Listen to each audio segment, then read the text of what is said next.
Olha, esse texto de Atos 10 Não tá contando, bota mais perto. Aqui nos mostra qual é a verdadeira natureza do dom de línguas, né? Tirando a 1 Coríntios 14, onde Paulo realmente faz uma correção quanto à forma como o dom de línguas estava sendo usado ali, de uma forma não compreensível, mas Paulo corrige.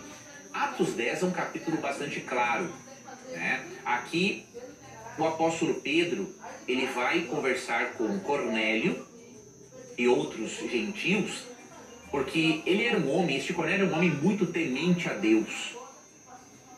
E aí Deus o orientou, por meio de um anjo, a mandar chamar Pedro para pregar para eles. Só que tinha um problema. Os judeus não se misturavam com os gentios. E aí o que Deus iria fazer para convencer Pedro de que ele deveria pregar para estas pessoas? Duas coisas. Primeiro, Deus deu três coisas na verdade. Um anjo aparece para Cornélio. Deus dá uma visão para Pedro. Ok? E terceiro, aí entra o texto em questão. Deus dá o dom de línguas para Cornélio e os demais que estavam ali, para que Pedro tivesse a certeza de que eles também eram dirigidos pelo Espírito Santo, a fim de aceitarem a Cristo como Salvador. E aí a questão é, por que Deus deu o dom de línguas aqui? Veja, em primeiro lugar foi o que eu falei antes, é para convencer o apóstolo de que os gentios também têm acesso ao plano de salvação.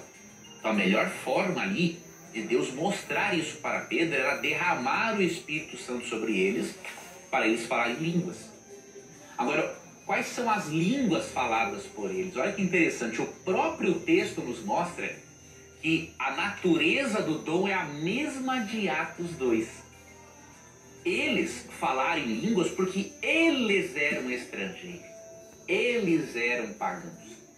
Então, mesmo que eles conhecessem alguma comunicação hebraica ou aramaica, eles tinham o idioma deles. E obviamente que quando de forma sobrenatural Pedro percebe que eles começam a falar de uma forma muito clara e compreensível, sendo pagãos, ele não tem dúvidas de que eles receberam o Espírito Santo.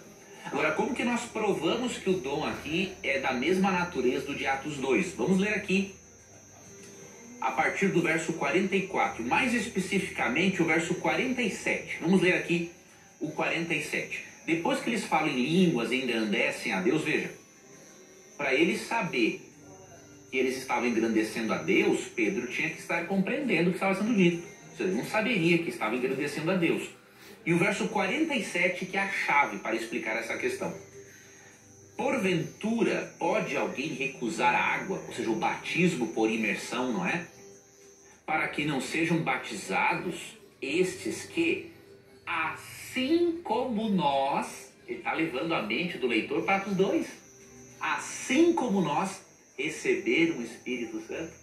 Então o próprio Pedro fala que o dom que eles receberam era um dom de idiomas, porque ele usa a expressão assim como nós. E como que eles receberam o dom? Vai lá para Atos capítulo 2. E lá você percebe que o dom de línguas foi uma capacitação sobrenatural para que os discípulos falassem os idiomas de todos os judeus que haviam sido dispersos e que estavam vindo para a festa do Pentecostes em Jerusalém. Então o próprio Pedro aqui fala, né, que é da mesma natureza de Atos 2. Portanto, nada em Atos 10 sugere um dom de línguas estático, não compreensível. Legal.